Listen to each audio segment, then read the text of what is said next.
मुगल काल की जो राजकीय भाषा थी वो कौन सी थी?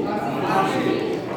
और विकास हुआ, लेकिन मुगल काल का जिसने क्या कहते हैं शुरुआत की, मुगल वंश की स्थापना की बाबर ने, सबसे पहले तुर्की भाषा में ही उन्होंने किताब लिखी। बाबर नाम तुर्की में, बाबर नामा तुर्की में लिखी गई थी। उसका फारसी में अनुवाद किया गया था अकबर के काल में। अकबर के काल में इसका अनुवाद किया गया था अब्दुल रहीम खान खाना ने।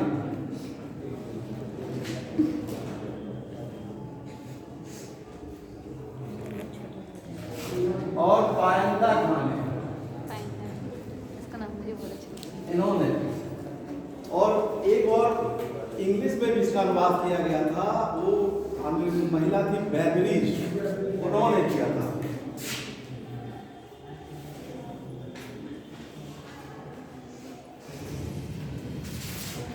तो बेवरीज ये अंग्रेजी में अनुवाद किया गया था फारसी तुर्की भाषा से। तो बाबर के काल में ही साहित्य का विकास हुआ था। बाबर ने अपनी किताब में जो लिखा था भारत के इतिहास, उसके बारे में, जो भी उसने युद्ध लड़े उसके बारे में उसने उल्लेख किया। यहाँ के जलवायु के बारे में भी लिखा। यहाँ उसने आलोचना भी की कई जगह पे, लेकिन एक चीज पे उसने तारीफ किया था कि यहाँ पे सोना चांदी बड़े मात्रा में पाया जाता है। ठीक है, भारतीय पहनावे की बहुत आलोचना उसने की थी अपनी किताब में। ठीक है, यहाँ के मौसम के बारे में और यहाँ के भाषा के बारे में उसने लिखा था कि कोस कोस पे भाषा यहाँ में बदलती है। तो बाबर नामा यानी जो किताब उसने लिखा वो उस समय का इतिहास जानने का बहुत महत्वपूर्ण था, बाबर के समय का। और बाबर के बाद गद्दी पर बैठता है हुमायूं।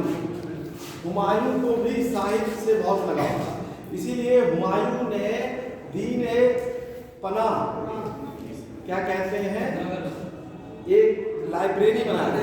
ठीक है, हिंदी में, और उसी सीढ़ी से वो क्या कहते हैं गिरते गिरते मर गया। तो उसको भी साहित्य का बहुत था। और उसने क्या कहते हैं साहित्य का इतना था कि उसी के काल में उसकी बहन ने उसी के नाम पे ही एक किताब लिखा था हुमायूं नामा। और इस किताब में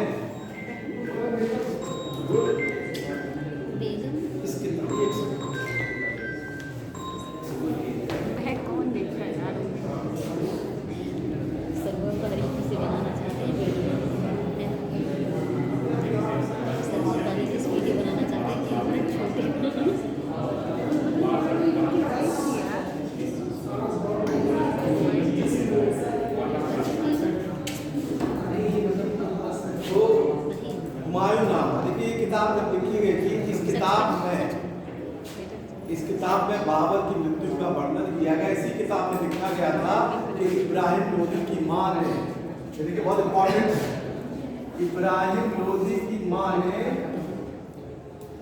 बाबर को जहर दिया था। ये इसी किताब में लिखा है।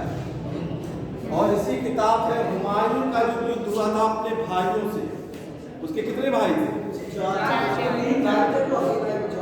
वो स्वयं चौथा। ठीक है, तो अपने भाइयों से जो हुआ था, कौन कौन से भाई थे? हुमायूं, हिंदन, कमरा नस्करी। तो ये भाई थे, और इन्हीं के बारे में पूरा युद्ध का वर्णन उसने क्या कहते हैं हुमायूं नामा में लिखा हुआ है गुलबदन में। हुमायूं के बाद देखिए सूर्यवंश में जो शेरशाह शेरी, इसके बाद आते हैं अकबर। अकबर अनपढ़ थे, बिल्कुल पढ़े लिखे नहीं थे अकबर, लेकिन फिर भी अकबर को साहित्य से जितने भी इतिहासकार वो थे बाकी, यानी बाबर हुमायूं से ज्यादा लगाव था। इसीलिए अकबर ने अपने काल में सबसे पहले जो उन्होंने काम किया था अनुवाद विभाग, यानी एक डिपार्टमेंट। एक क्वेश्चन भी आता है, ये क्वेश्चन इस तरीके से भी आता है कि सबसे पहले मुगल काल में अनुवाद विभाग की स्थापना किसने की? अकबर ने। और अकबर के ही काल में क्या कहते हैं कई उस समय की जो हिंदी और संस्कृत की किताबें लिखी गई थी फारसी की किताब लिखी गई थी। उनका इतिहास लिखना भी शुरू हुआ था और उनका फारसी में अनुवाद किया जाना भी शुरू हुआ था अकबर के काल में। तो अकबर के काल में सबसे महत्वपूर्ण एक लेखक थे जिनका नाम था अबुल फजल। अबुल फजल ने एक किताब लिखी थी कितने साल में? 7 साल। देखिए क्वेश्चन आता है अकबर नाम 7 साल में अबुल फजल ने एक किताब लिखी थी। अकबर नाम 3 भागों में बटा 3 भाग में ये बना था। तीसरे भाग का नाम था आईने अकबरी।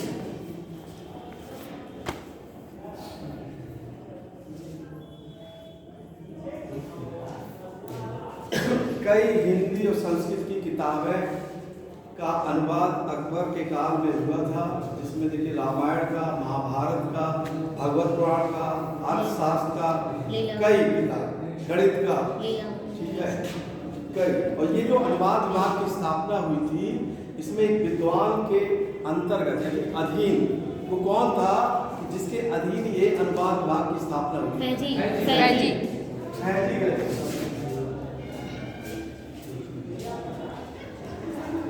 एक विद्वान था जिसको अकबर ने कश्मीर से खुद अपने दरबार में बुलवाया था। एक था विद्वान जिसको बुलाया था मोहम्मद हुसैन को अकबर ने अपने दरबार में बुलवाया था। उसको एक उपाधि दी थी जी कलम की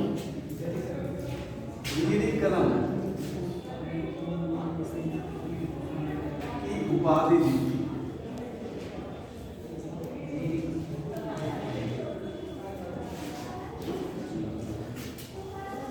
अकबर ने देखिए इबादत खाना की स्थापना किया था 1575 ईस्वी में। इबादत खाना क्या था? सभी धर्म इबादत खाना मतलब क्या होता है? रसूल को याद कर सके, अल्लाह को याद कर सके, जहाँ पे लोग अपने धार्मिक क्रियाक्रम प्राप्त वो तो ईश्वर का नाम बता रहे हैं। इबादत मतलब क्या होता है? प्रार्थना गृह। देखिए क्वेश्चन आता है प्रार्थना गृह, इबादत खाना। इसमें अकबर ने अनेक विद्वान को बुलाया था। इसमें से कौन सा हिंदू विद्वान था जिसको अकबर ने अपने इबादत खाने में बुलाया था? बात विवाद में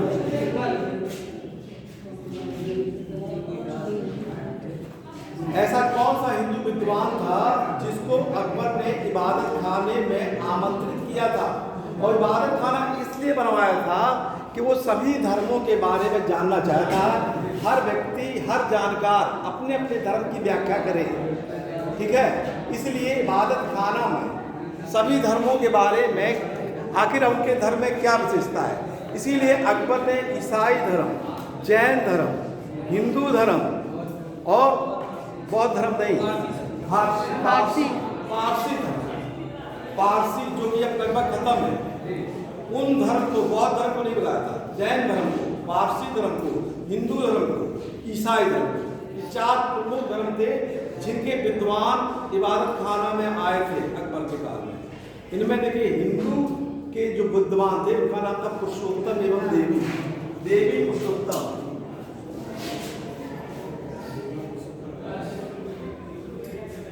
हिंदू धर्म से देवी एवं पुरुषोत्तम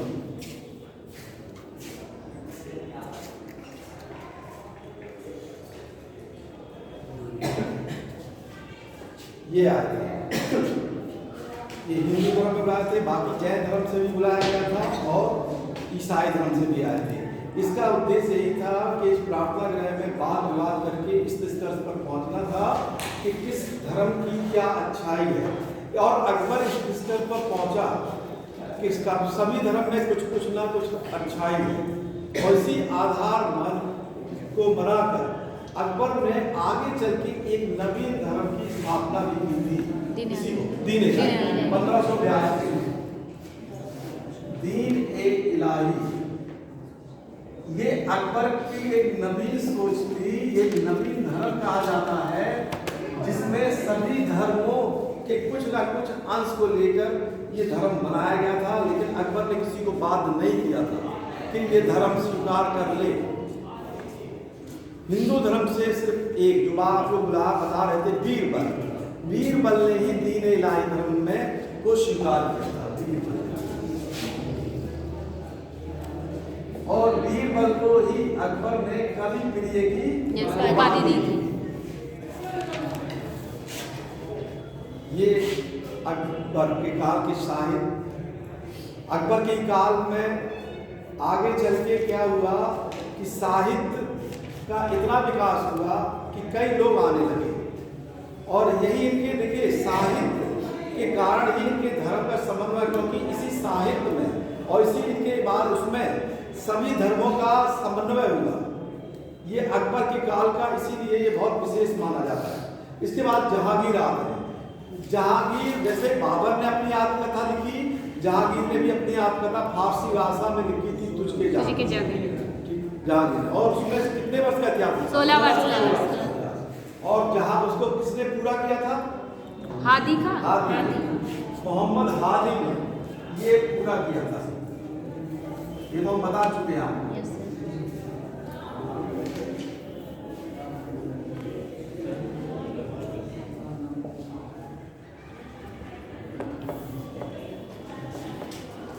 मोहम्मद हादी ने ये क्या कहते हैं पूरा किया था। जहांगीर के काल में ऐसा माना जाता है कि तुलसीदास, ऐसा माना जाता है, कभी कभी अकबर के काल में माना जाता है। अकबर और जहांगीर दोनों के बीच के काल के ऐसा माना जाता है कि तुलसीदास इन्हीं के समकालीन थे। उसके बाद देखिए शाहजहां गद्दी पर बैठता है। शाहजहां के काल का जो राष्ट्रीय कवि कौन था? मोहम्मद कलीम। देखिए ये बहुत इम्पोर्टेंट है, ये जल्दी किताबों में मिलता नहीं है। मोहम्मद कलीम राजकवि की उपाधि दी थी मोहम्मद कलीम। इसके बाद शाहजहां के नाम से पातशाह नामा नाम से 3 लोगों ने किताब लिखी थी, जिसमें मोहम्मद अमीन सरकारी इतिहासकार थे। उसके बाद अमीन लाहौरी और मोहम्मद सादिक ने लिखा था। तो देखिए शाहजहां के बाद यहाँ तक तो लगभग हमने बताया भी था। औरंगजेब ने साहित्य और ये क्या कहते हैं दोनों, संगीत साहित्य, इन सब पे प्रतिबंध लगाया था। तो एक ऐसा विद्वान था जिसने क्या कहते हैं छुपकर एक किताब लिखी थी, और उसका नाम था खफी खान, और उसकी किताब का नाम था मुंतखब-उल-लुबाब। खफी खान ये औरंगजेब के काल में ये किताब लिखी गई थी।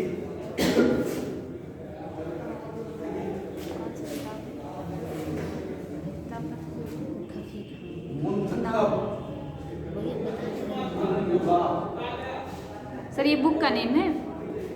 ये किताब का नाम है मुंतखब। और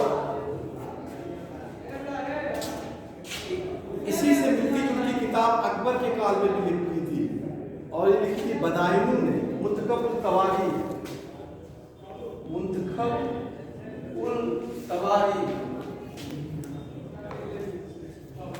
ये बदायून ने किताब लिखी।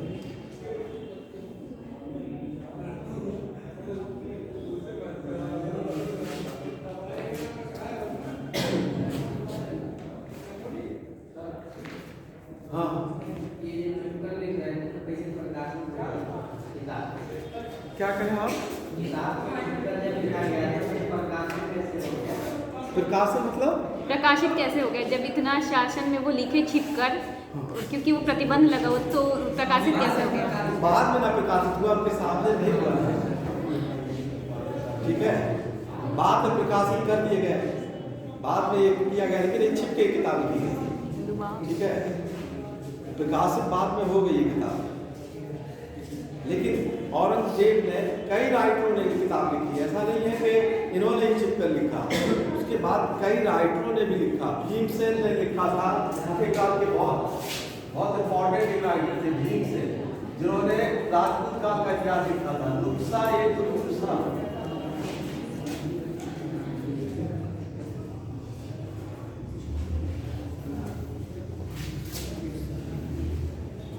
ये किताब लिखी थी। नुस्खा-ए दिलकुशा सुजान राय ने एक किताब लिखी थी, खुलासात-उत-तवारीख। सुजान राय ने खुलासात-उत-तवारीख।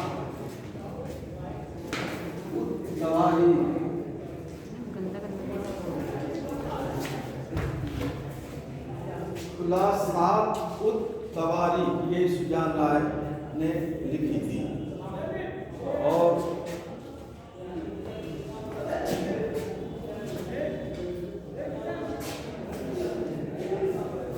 ईश्वरदास नागर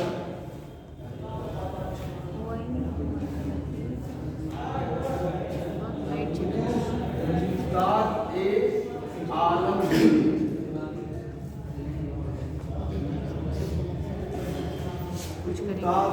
आलमगीर ये ईश्वरदास नागर की किताब लिखी गई थी।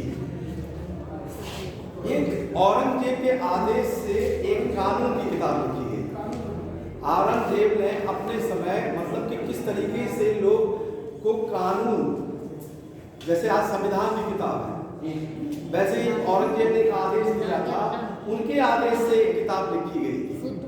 ये कोई साहित्य की किताब नहीं थी, उसका संबंध साहित्य से नहीं था, उसका संबंध था कानून से, उसका संबंध था कानून से। और एक क्वेश्चन आता है कि औरंगजेब के आदेश से कौन सी किताब लिखी गई थी और इस किताब का संबंध किस विषय से है? कानून से। फतवा-ए-आलमगीर, फतवा-ए-आलमगीर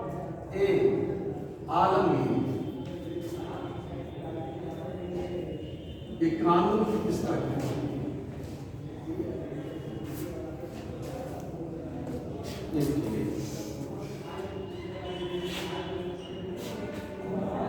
औरंगजेब के कानून। सर किसने लिखी थी इसको? ये मोहम्मद काजिम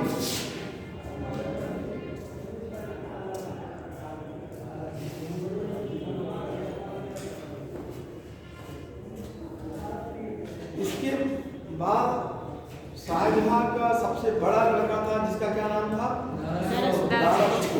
दारा शिकोह को क्या कहते हैं? साहित्य, खासकर भारतीय पुराणों और उपनिषदों के अनुवाद करने का श्रेय जाता है। तो उपनिषदों की किताबों का उसने एक फारसी भाषा में अनुवाद किया था, उसका नाम था सिर-ए-अकबर। दारा शिकोह ने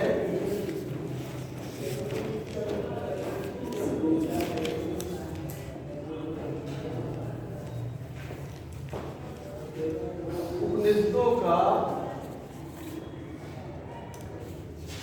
फारसी भाषा में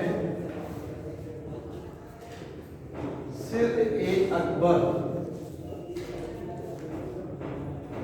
नाम से अनुवाद किया था।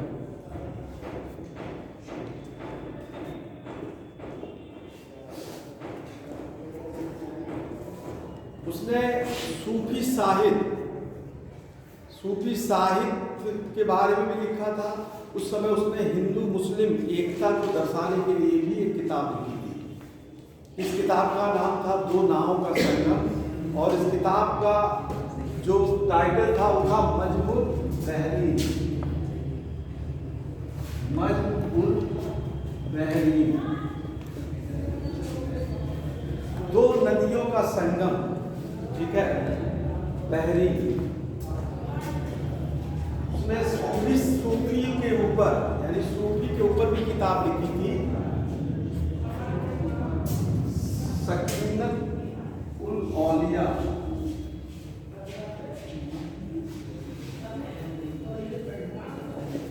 उल-औलिया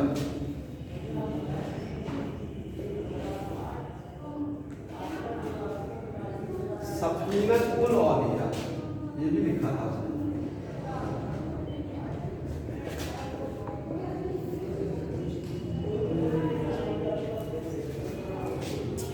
औरंगजेब के बाद के जो शासक थे वो थोड़े थोड़े क्रम में बैठे, ज़्यादातर आपस में युद्ध लड़ने में ही उनका ज़्यादातर समय, या इसका एक कारण और था कि साहित्य का विकास इसलिए भी नहीं हुआ कि विदेशी आक्रमण का ज़्यादा उस समय हुआ और भय भी था, तो ज़्यादा साहित्य का विकास उस समय नहीं हो पाया।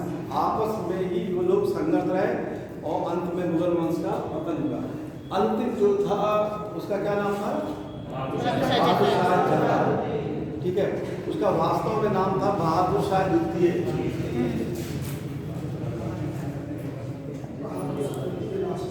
और जफर नाम से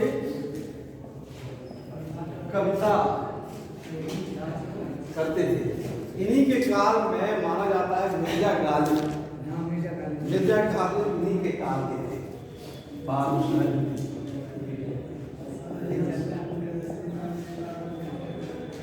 उन्होंने अपनी कविता से लिखा था कि उनको 2 गज जमीन भी नहीं मिली मरने के बाद।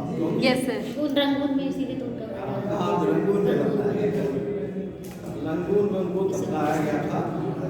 तो ये अंतिम ऐसे शासक थे।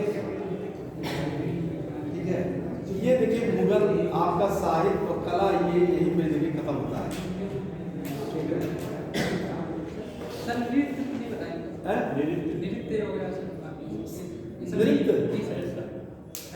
शास्त्रीय नृत्य, शास्त्रीय संगीत, लोक नृत्य, शास्त्रीय नृत्य, साहित्य और सर आपने ये भी बताया था कि हम अभी शैली बताएंगे, नागर शैली, द्रविड़ शैली, ये सब नहीं, वो तो बता दिए। बताए थे। वो आपने आया, वो बताया। हमने नागर शैली तो ग्राम से बताया।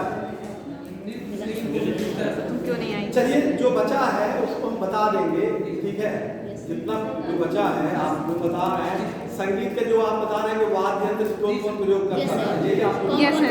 संगीत का तो एक बार ने बताया था कि नक्कारा अकबर बनाते थे। नहीं मीरा, सर, जैसे कि कोई ऐसे होते हैं ना कि संगीत वाद्य से जुड़े होते हैं, जो ऐसे शहनाई से इन लोगों का बस जैसे घराना से कथक घराने। महाराज चलिए इसको हम बता देंगे कथक। आपको। एक टॉपिक और लास्ट इस पे को बता देंगे। Yes. ठीक है, चलिए बाकी क्वेश्चन आप लोग पूछिए। ये दारा शिकोह ये शाहजहां का लड़का था, सबसे बड़ा लड़का यही था। शाहजहां की पत्नी मुमताज से सबसे बड़ा लड़का दारा शिकोह यही था। इसी ने किताबें लिखी थी उसमें। क्या कुछ चलिए बाकी बता देंगे, आप लोग कह रहे हैं बता देंगे। कुछ नहीं ये सब देखो। बता रही थी इस कथक मोहिनी अट्टम ओडिसी नृत्य, कथक घराने का ये प्राचीन हिस्ट्री से ये क्वेश्चन आपका रहेगा। ये लास्ट ही लगभग है गुप्त काल से, और गुप्त काल तक का हमने कहा था कि आपने ये चलिए हम 2 शब्द लिख रहे हैं, 2 कथन आपको बताना है कि ये में से कौन सही है कौन गलत है। एक भी गुप्त काल में कर लगभग 1/6वां हिस्सा लिया जाता है।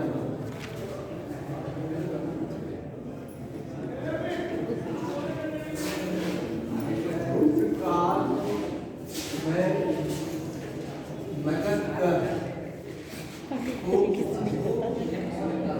मुद्रण कहते हैं। नहीं सही ए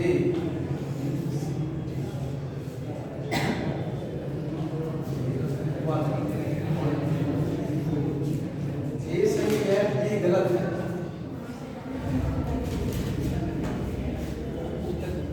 बी सही है, ए गलत है। ए बी सही है, व्याख्या है। ए सही है, व्याख्या नहीं है। क्वेश्चन आप लोग समझ गए?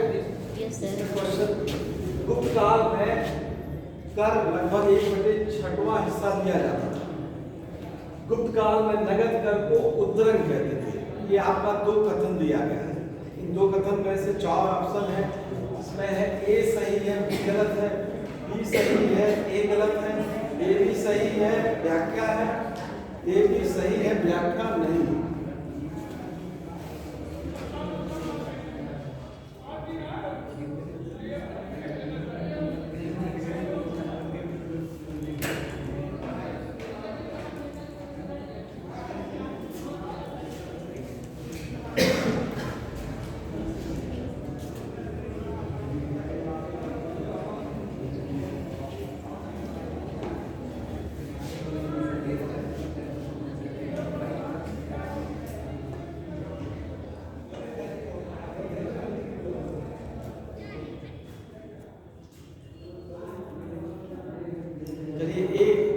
पहला कौन कहता है पहला सही है, यानी ए सही है बी गलत है।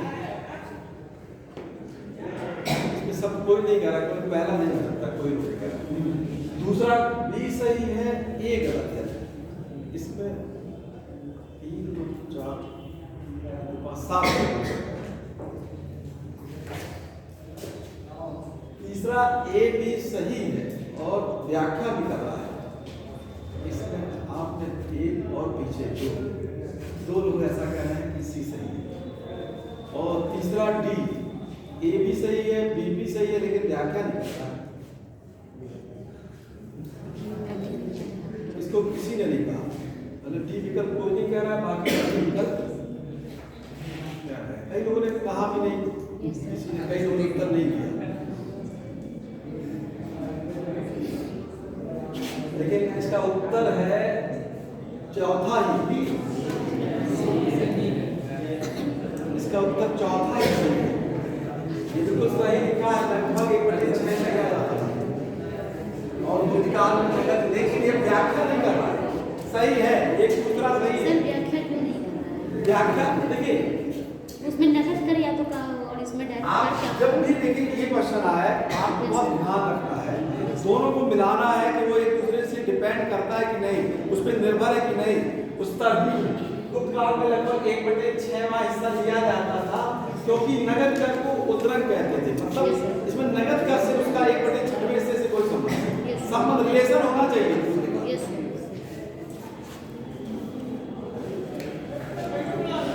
अगर यही हम इसको ऐसे कर देते, उद्रक इसको छोड़ देते और यहाँ लिख देते कि भूमि कर सरलता से दिया जाता था, तो ये आपका व्याख्या हो जाएगा। Yes sir. 1/6वां हिस्सा था, इसलिए गुप्त काल में भूमि कर सरलता से, तब देखिए एकदम ये लग रहा है कि हाँ ये सही है। तो आप लोग समझिए, आइए में कथन में भी क्वेश्चन बहुत ज्यादा आते हैं, सबसे पे तो क्वेश्चन ही आते हैं ज्यादा, तो ये आपको फिर आप लोग को एक कथन दे दे रहे हैं। यस सर, कथन इसी से बहुत आता है। और ज्यादा क्वेश्चन नहीं आते।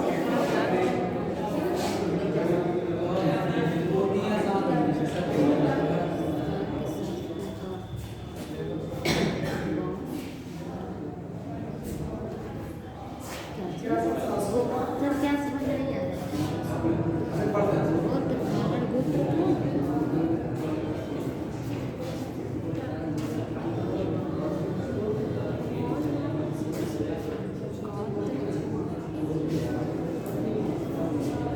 गुप्त काल के शासकों का गोत्र धारण गोत्र था, ठीक है। बी कथन है प्रभावती गुप्ता के अभिलेख में इसका उल्लेख मिलता है। ये भी कथन काल का प्रश्न है। ये क्या बोले सर? दूसरा वाला पहला वाला गुप्त काल के शासकों का जो गोत्र धारण गोत्र था। प्रभावती गुप्ता के अभिलेख में इसका उल्लेख मिलता है।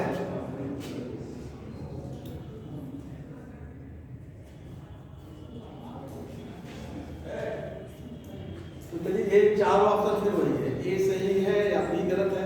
तो इसमें बताइए पहला कौन कह रहा है, ए सही है बी गलत है।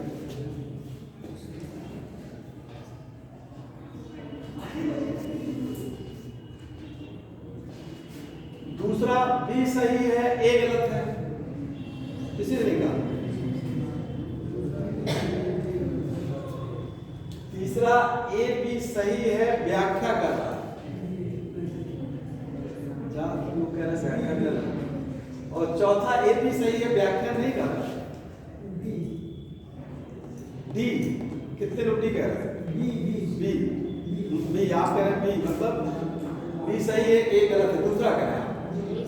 लेकिन ये तीसरा ही सही है, आप लोगों का सही है, ये बिल्कुल सही है। गुप्त काल के शासकों का गोत्र धारण गोत्र था उनके, और चंद्र द्वितीय की जो लड़की थी प्रभावती गुप्ता, उसी के लेख से एक गोत्र पता भी चलता है। तो ये कथन और कारण दोनों सही है।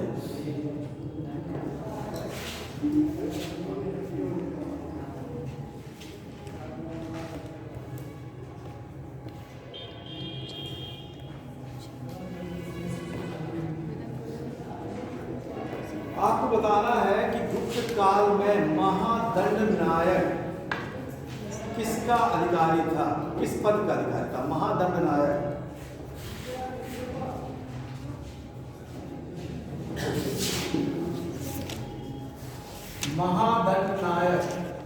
किस पद का अधिकारी था? ए पुलिस अधिकारी, बी सैन्य अधिकारी, सी न्याय का अधिकारी, डी कर का अधिकारी।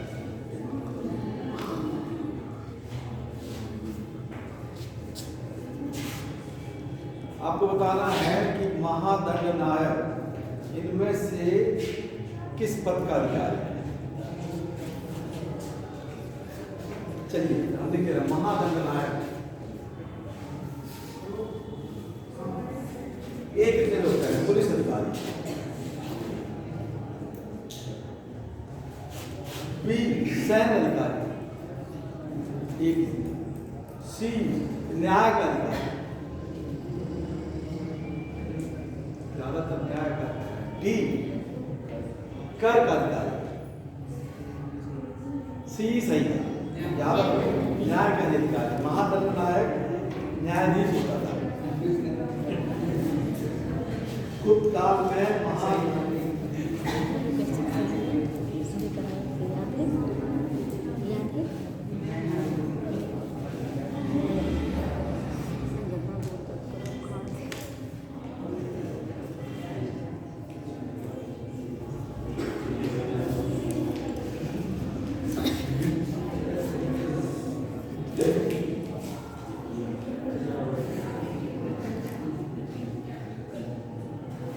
फिर एक कथन काल है। महायान के अनुसार गुप्त काल में मृत्युदंड नहीं दिया जाता था। ये हम बता दें आपको, ये कथन है कि महायान के अनुसार गुप्त काल में मृत्युदंड नहीं दिया जाता था। लिख दे महायान के अनुसार गुप्त काल में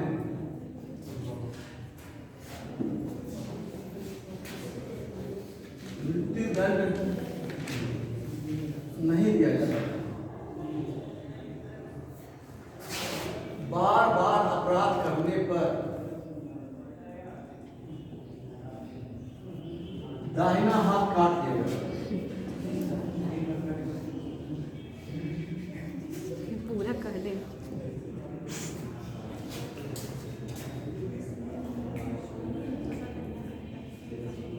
ये है आपका, और फिर एक पहले का है, ए सही है, बी गलत है।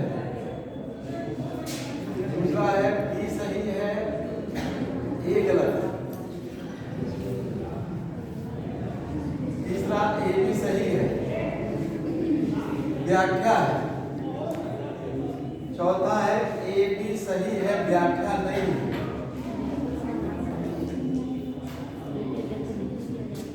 महायान के अनुसार गुप्त काल में मृत्युदंड नहीं दिया जाता था। बार बार अपराध करने पर दाहिना हाथ काट दिया जाता था।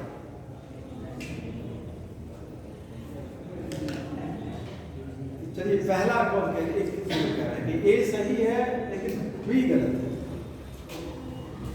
तीन लोग कैसे कह रहे हैं कि पहला ऑप्शन सही है, दूसरा ऑप्शन बी सही है, ए गलत है। दूसरे को किसी ने नहीं, तीसरा ए भी सही है, व्याख्या भी कर रहा है। इसमें 4 5 6 7 8 हो गए, और चौथा सही भी है, व्याख्या नहीं कर रहा है। 1 2 3 4, इसका तीसरा ही सही व्याख्या है। ए भी साहब व्याख्या कर रहा है। ये मृत्युदंड नहीं था तो उसका दंड तो कुछ ना कुछ मिलेगा ही। दंड के बारे में बात हो रही है। Yes sir. तो दंड का संबंध दूसरे विभाग से है।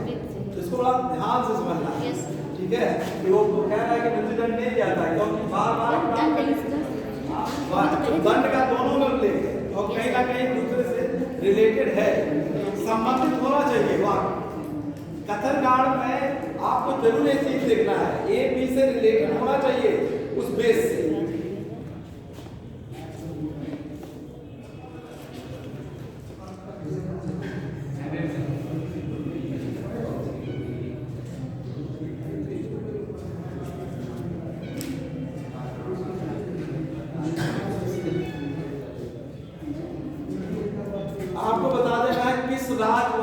सर्वाधिक तांबे के सिक्के जलाए थे? गुप्त वंश, कुषाण वंश, मौर्य वंश, चोल वंश। किस वंश ने सर्वाधिक तांबे के सिक्के चलवाए थे? गुप्त वंश, कुषाण वंश, मौर्य वंश, चोल वंश।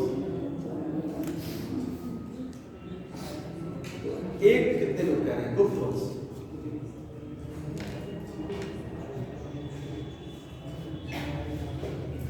दूसरा कुषाण वंश।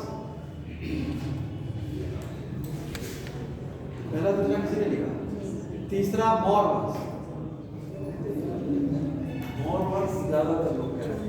चौथा चोल वंश। तीसरे और चौथे में कंफ्यूजन। लेकिन इसका उत्तर कुषाण वंश है। सर सोने के सिक्के खाना चलाए शुद्ध सोने के सिक्के चलाए थे। ठीक है, ये सर शुद्ध। देखिए इसको बात को बहुत फरमाना है। शुद्ध सोने के सिक्के उन्होंने चलाए थे। सर्वाधिक सोने के सिक्के गुप्त वंश में चलते हैं, लेकिन सर्वाधिक तांबे के सिक्के अगर ये 4 ऑप्शन आ रहा है तो उसमें कुषाण वंश। अब सर अगर मान लीजिए कुषाण वंश ऑप्शन में नहीं हो तो है अगर कुषाण वंश ऑप्शन में ना हो मतलब गुप्त वंश तो कौन सा हो जाएगा? सर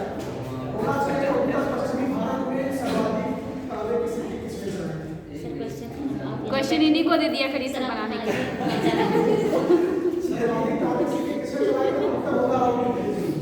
यूपीएससी भी इन्हीं को दे देगा बनाने के लिए। देखिए क्वेश्चन कहीं ना कहीं आयोग से आए हुए हैं। आप लोग और बता देते हैं कि ऐसा नहीं कि हमने किताब से बताया है, सर क्वेश्चन तो अथेंटिक क्वेश्चन आए हैं आयोग से। चोल वंश में कौन से सिक्के चलते थे? उसमें भी तांबे। देखिए उसमें भी सोने के चलते थे, चांदी के भी चलते थे, तांबे के भी चलते थे। लेकिन सर मैं कहना चाहूँगा ये जो मैगजीन बना हमारी गलत है। क्या चीज? ये जो आप पॉइंट्स बनाए हैं ये सर गलत है। अगर जैसे पूछ लिया गया उत्तर पश्चिमी काल कैसे पूछ लिया तांबे सिक्के से इसके काल कैसे सर अब आप 2 तरीके से क्वेश्चन बना के लेकर आएंगे, एक हम लोग के लिए एक अलग। सर अगर मौर्य वंश का पूछेगा तब क्या होगा? हैं? मौर्य का पूछेगा तब सर्वाधिक मौर्य वंश का सर्वाधिक सिक्का चांदी का। चांदी का। चांदी का। ये क्वेश्चन बहुत अच्छा क्वेश्चन है। ठीक है, यस सर आप देखिए किस तरह कहाँ पहले तो ये समझना है कि सर्वाधिक किसने चलाया है और आप किस हिसाब में चलाए, कहाँ चलाए, वो भी क्वेश्चन बनता है। पश्चिमी कुषाण सर आप क्वेश्चन करिए, टाइम निकालिए। मैं दे देती हूँ।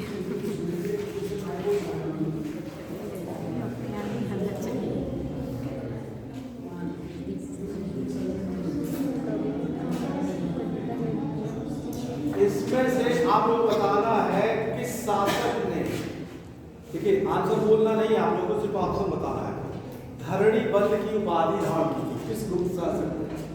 धरणी बंद की उपाधि धारण की थी। ए कुमारगुप्त, बी चंद्रगुप्त द्वितीय, सी समुद्रगुप्त, डी स्कंदगुप्त।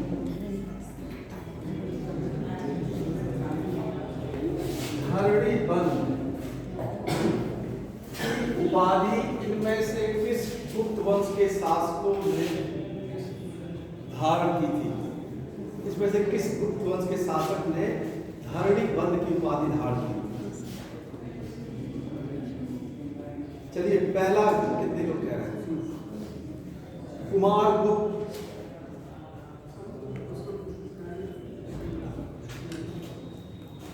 चंद्रगुप्त द्वितीय, सी समुद्रगुप्त, डी स्कंदगुप्त। तो समुद्रगुप्त ही सही है। देखिए धारणी बंद की उपाधि समुद्रगुप्त और स्कंदगुप्त की उपाधि सॉरी धारणी कृष्ण पृथ्वी, कृष्ण विजय, ये आपका या कृष्ण बंध की उपाधि चंद्रगुप्त द्वितीय की उपाधि, ये धारणी बंध।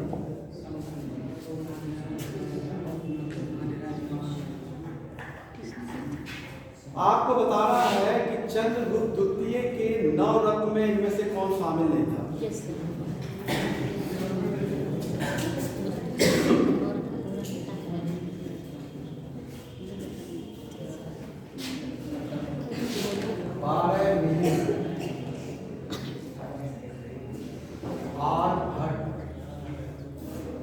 शंकु,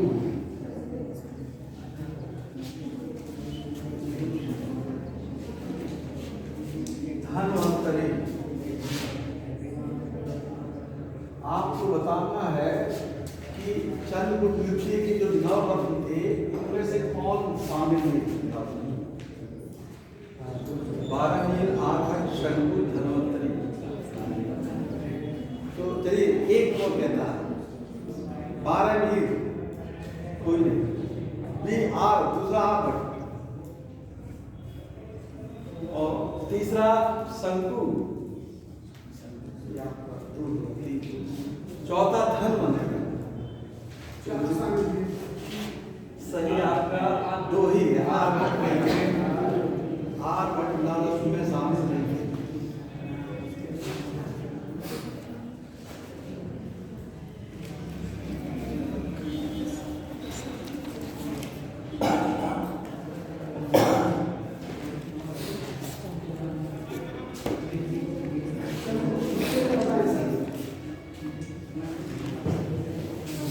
दान का अभिलेख, दामोदर दान पत्र, भूमि दान का एक अभिलेख है। दामोदर दान पत्र का संबंध इनमें से किस गुप्त शासक से है? ए Skandagupta, B Chandragupta second, C Kumaragupta, D इनमें से कोई नहीं।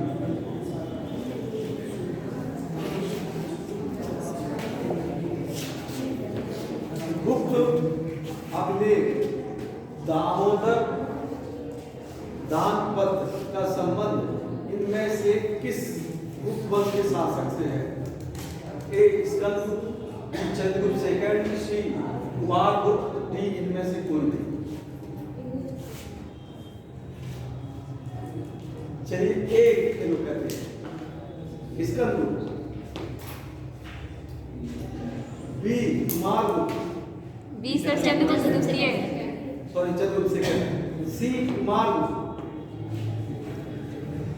और डी इनमें से कोई नहीं। एक लोग आप कुमारगुप्त से।